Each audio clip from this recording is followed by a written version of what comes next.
Hello and welcome to your daily writing habit. I'm your host, Christine Whitmarsh, also known as Christine Inc. That's INK, like the stuff you write with. Each and every day, I'm sharing with you the writing habits I've learned over my 18 years as a ghostwriter, book coach, and author.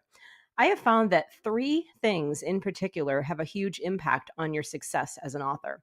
Those three things are writing fundamentals, productivity, and mindset. So, those are the areas we'll be exploring together here on your daily writing habit. So, today's topic: when I ask my fellow business people if they read novels, the answer is usually a resounding never. They're just really not into fiction. They, for some reason, consider it a waste of their time. And I understand that. I love reading business development, personal development, all those types of nonfiction books that can contribute to the success of your business and as an entrepreneur. Totally 100% get it. But this week, I'm looking at different ways that reading fiction can help you, especially if you're writing one of those nonfiction books. So, some of those tips that I'm sharing this week, different ways that fiction writing techniques can add depth to your book in progress. So, today's way is: fiction is a People 101 crash course. So, fiction offers one of the greatest gifts of all. It offers an understanding of people, why we are the way we are, why we act the way we do, all those things that we're constantly trying to figure out, kind of on Facebook every day. Like, why did this happen? Why did this person do this? Why did they say this? Reading fiction, especially reading the classics, reading literature, but reading fictions, reading novels really gives you a deep understanding into human nature in a way that I really haven't seen, certainly not asking questions on Facebook all day.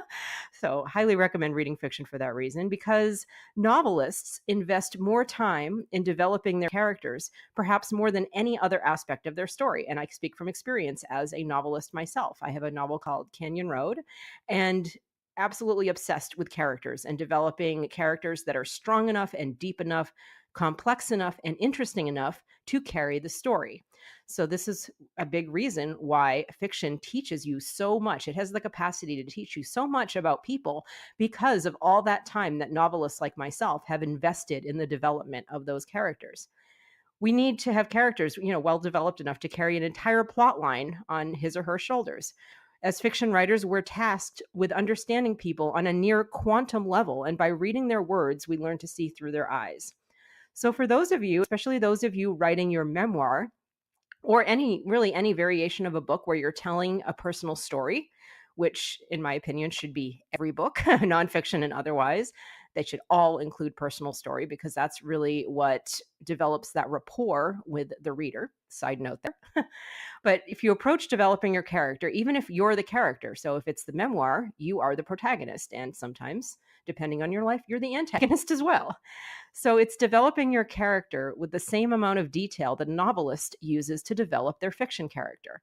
The more well developed you make yourself as the trusted narrator and storytelling guide, guiding readers through your book, the deeper connection you'll forge with them, especially on an emotional level. And that's really, as an author, what you're aiming for, is to connect with your readers on an emotional level. So, developing your characters, whether the character is you, and then telling that story from that well-developed place, that will create that emotional connection with your reader that you're looking for. The depth of this connection can affect how your readers receive your lessons and messages, all that quote unquote nonfiction content. And if your book involves an offer related to your business, this is very important, all my fellow business people. If your book, even if it's in a subtle kind of subtexty way, I know how you're doing it. If your book involves any sort of offer related to your business, simply, hey, I have a business, I want you to be aware of it, exposure for your business, the depth of connection that you create with your reader will determine in many ways how receptive your readers are to the offer you're making to them. And that starts with a deep character, a deep understanding, a deep development of character. Again, if the book is you, it's nonfiction, it's a memoir, it's a self-development book, a self-help book. You are that character. Develop yourself the way that you would a character in a fiction novel. Can't say this enough. And on the other hand, for my fiction writers, you can always be deepening your character development, even if your novel is in progress. Character development and discovery is a never-ending process. That's for all my authors. So that was today's tip about how fiction can add depth to your book in progress. Thank you for tuning into your daily writing habit. And if you know anyone else who is writing a book, I would love it if you would share this briefing with them so I can help them succeed as well. Until tomorrow, happy writing.